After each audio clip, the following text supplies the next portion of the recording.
Selamat pagi semuanya. Jadi kita bakal sambung mentorship-nya. Dan kali ini kita akan bahas dari yang kalian komen ya, Judas Swing.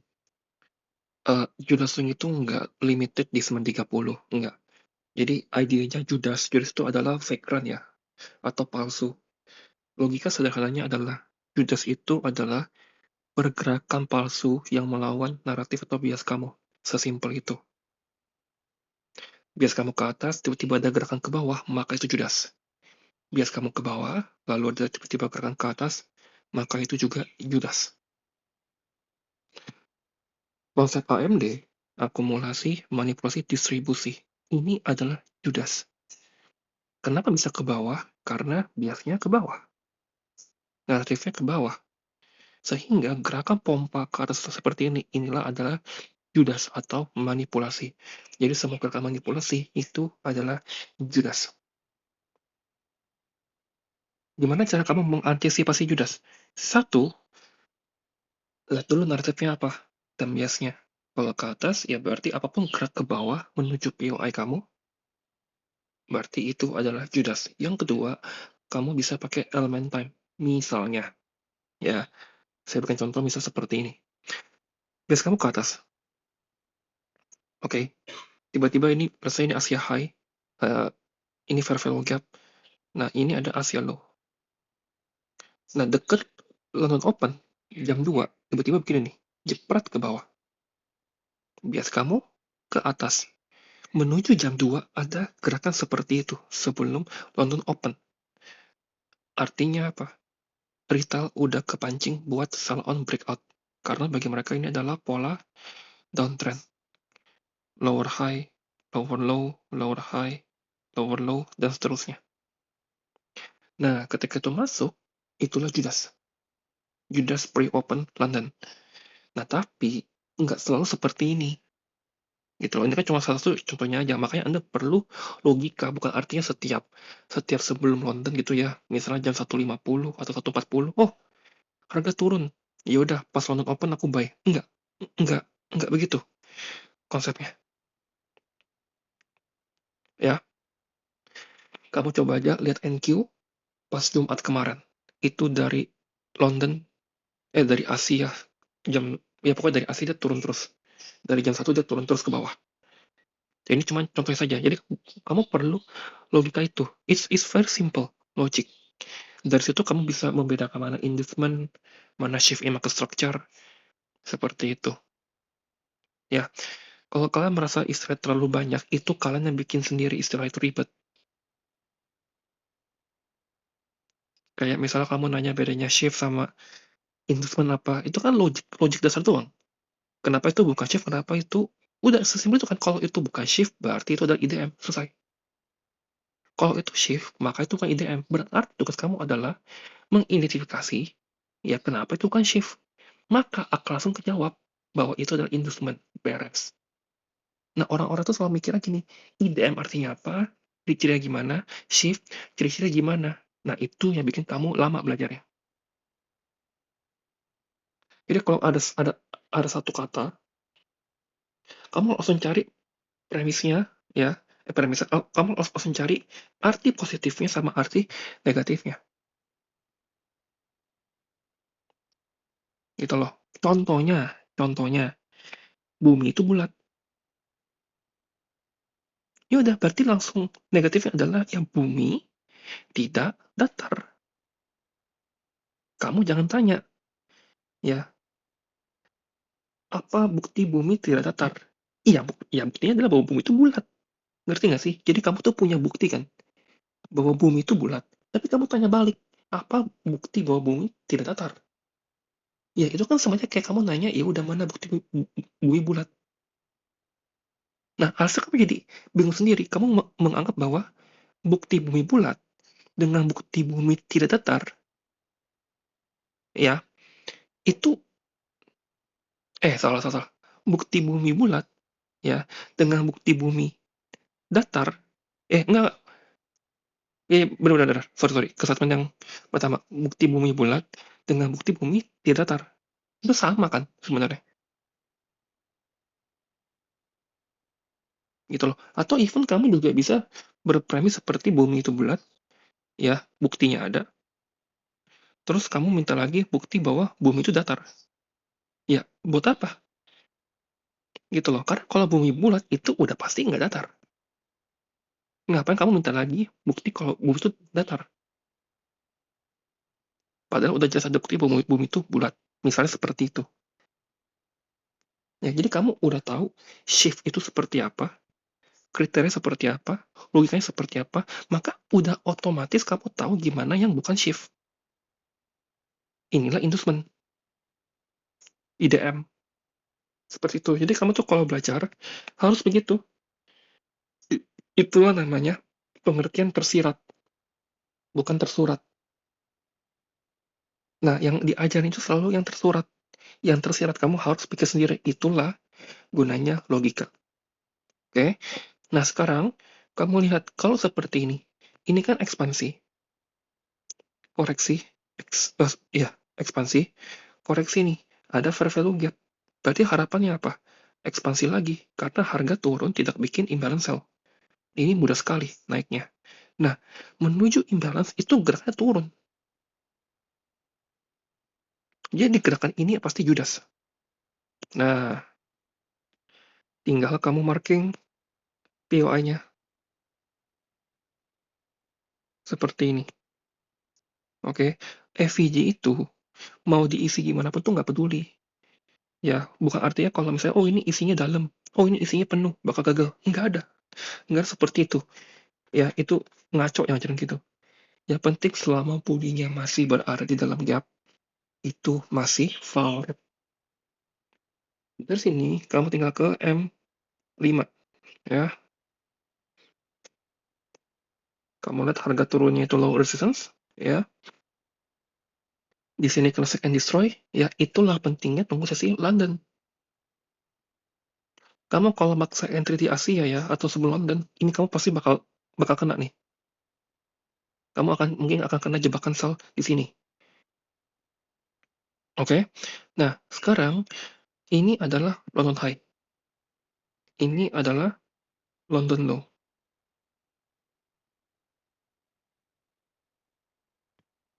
Oke.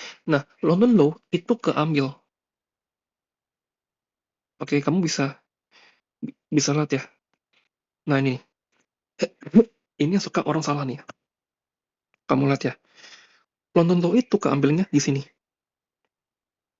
Ini belum keambil kan? Jadi logikanya adalah ini shift bukan? Kalau saya putar begini, menurut kamu ini shift nggak? Tuh. Ya, pasti kamu akan anggap tuh sebagai shift. Karena ada fair value gap, ada displacement, dan gap kiri udah ke inverse. Padahal, logikanya adalah kenaikan ini adalah Judas. Itu bisa loh. Kamu biasa kaca tapi ada kenaikan Judas. Ini.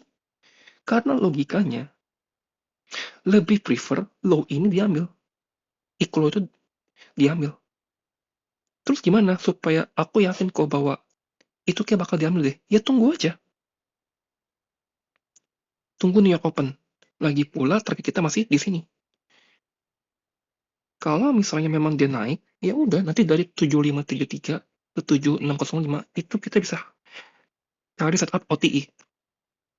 Itu mudah sekali cari setup yang udah tinggal deket ya. Nah, sekarang lihat. Berarti kamu tunggu ya. Nah, dia turun tuh bantai. Ingat, market itu bottomnya itu nggak seperti ini. Jadi karena ini sama ini dekat, kamu tunggu itu keambil. Nah, apapun gerakan yang ke bawah mengambil itu adalah Judas. Karena ingat, kita berada dalam AVG buy. Semua gerakan turun itu algoritma akan serap buat mereka buy. Itu Judas. Kalau mau shift di mana? Shiftnya di sini. Udah cuman itu. Tapi apakah market bottomnya begini? Tidak. Nggak boleh ikut low. Ya, itu pasti bakal tembus lagi. Tuh, tuh, masa market begini bottomnya? Nggak mungkin. Nah, ini udah sharp. Shiftnya di sini.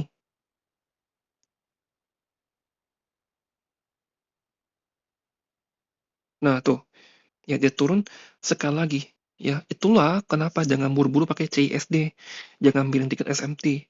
Ya ayo kita coba cek ada SMT nggak ya? Ini sama GU. Let's see.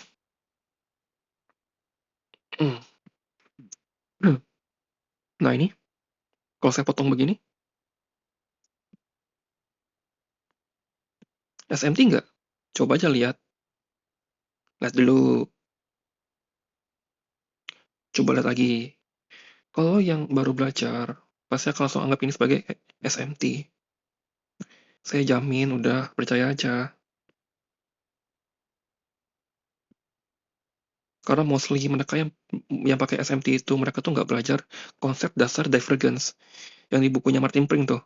Technical Analysis for apa gitu saya lupa. Cari aja buku Martin Pring. Ya, Martin M-A-R-T-I-N Martin Pring. Ya, itu basic divergence tuh ada di situ. Nah, pas ini SMT, mereka pakai CSD, mereka hajar gitu loh. Padahal enggak, ya. Hati-hati. Nah, tuh ya. Makanya nggak usah lihat SMT. Kan udah jelas. Kamu tahu market itu nggak, bottomnya nggak bikin equal low. Nggak bikin equal low. Oke? Nah, ini bukan shift nih. Ya kan? Pasti kamu akan anggap ini shift in market structure. Bener nggak? MSS. Ya enggak lah, orang kirinya masih ada gap, belum di inverse. This logic, folks. Ya, that's logic. Jadi kamu tunggu lagi. Gimana cara tunggunya? Tunggu ada candle yang closing di ini. Di atas itu ya. Closing body. Itu baru valid MSS. Ya, itu jamnya tuh. Nggak ada. Ya, kamu cari ke mentorship manapun. Nggak ada yang ajarin itu. Mereka cuma tahu displace. Apa itu displace? MSS harus close body. Enggak. ICT itu sendiri jelasin kok. Satu tick aja tembus. Ngekor. Tembus aja ya. Satu tick. Tembus setetes. Itu shift. As long as memenuhi kriteria yang tadi. Tapi kalau misalnya dengan semua kondisi yang sama, yang satu closing body, yang satu weak, mana yang lebih prefer? Ya closing body lah. Ibaratnya begini ya, kamu mau pilih pasangan. Pasangan yang baik, cantik, setia, minusnya apa? Kurang tinggi. Biasanya kamu prefernya yang lebih tinggi. Ya, manis, baik, cantik, setia, kurang tinggi. Yang satu lagi, baik, cantik, setia, tinggi. Kamu pilih mana? Yang tinggi dong. Nah, sesimpel itu. Bukan berarti yang baik, cantik, dan tinggi itu salah. Enggak. Makanya kan prefer. Makanya Aziz itu bilang, saya lebih prefer close body. Kalau misalnya disuruh pilih dengan kondisi yang sama. Saya juga sama. Tapi bukan close body itulah atau weak yang menjadikan patokan bahwa ini valid atau enggak MSS-nya. Tidak. Ya. Nah, dari sini, baru tuh, ya, kamu lihat, ini ada SMT. Sorry, ada SMT. Itu adalah level shift in market structure. Di sini nggak ada SMT kan, kamu lihat. Berarti saya nggak bisa pakai entry model CISD. Nggak bisa. Ya, mau nggak mau tunggu itu tembus ke atas. Nah, tembus. Itu udah shift belum? Coba kamu lihat. Menurut kamu itu shift nggak? Shift. Ya, ini. Ya, itu tembus wick nggak masalah. Yang penting udah close body nih. Mana EVG-nya? Ini. Ini. Nah, ini. Pilih yang mana? Pilih yang pertama. Kalau kita punya order box di sini, kita punya breaker. Yang ini prefer nggak diisi. Bukan nggak boleh diisi. Kita pakai entry model apa? Silver bullet. Dan makro. Ya, yang 10, 10, 15. Itu silver bullet. Kamu long di sini, stop loss di sini. Kamu harus yakin karena gerakan turun ini Judas. Ini Judas. Ya, lalu di saat yang sama ini retail masuk lagi. Karena bagi mereka ini fake out. Bagi retail. Ya, dan bagi pengguna SMT yang baru belajar, ya, mereka anggap ini sebagai apa? SMT sell. Betul tidak adik-adik? Bukankah ini SMT sell? Ayo, itu SMT bukan? Nih, Yo, SMT bukan. Coba SMT. Ya, iya kalau kamu baru belajar. Ini bukan SMT, ya. Jadi ini sisi bawah itu makanya sinkron untuk naik, ya. GU ada shift, ada imbalance, EU juga ada. Udah, targeting ke atas. Tapi RR-nya nggak gede, nggak peduli saya. Yang penting masih positif, oke udah, gitu aja. Ya, buat apa kamu coba kamu tick the bottom, ambil pisau jatuh, setengah mati. Ya, itu bukan style di mentorship ini.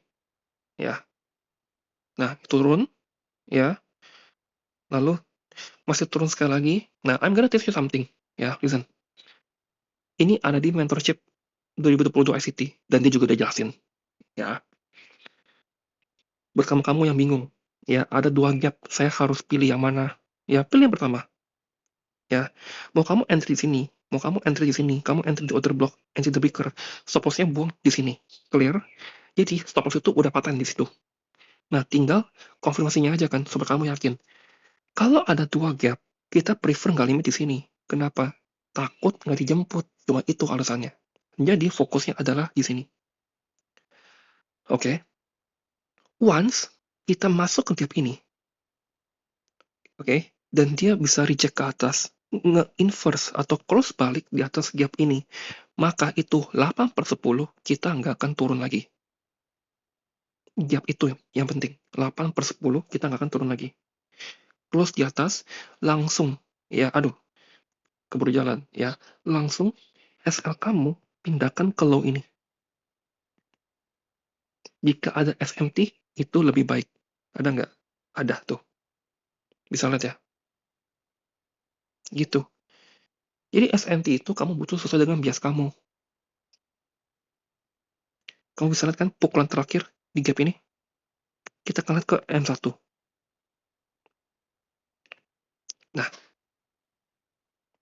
kamu bisa lihat kan, di sini ada shift in market structure, ya, close di atas, masuk makro, entry.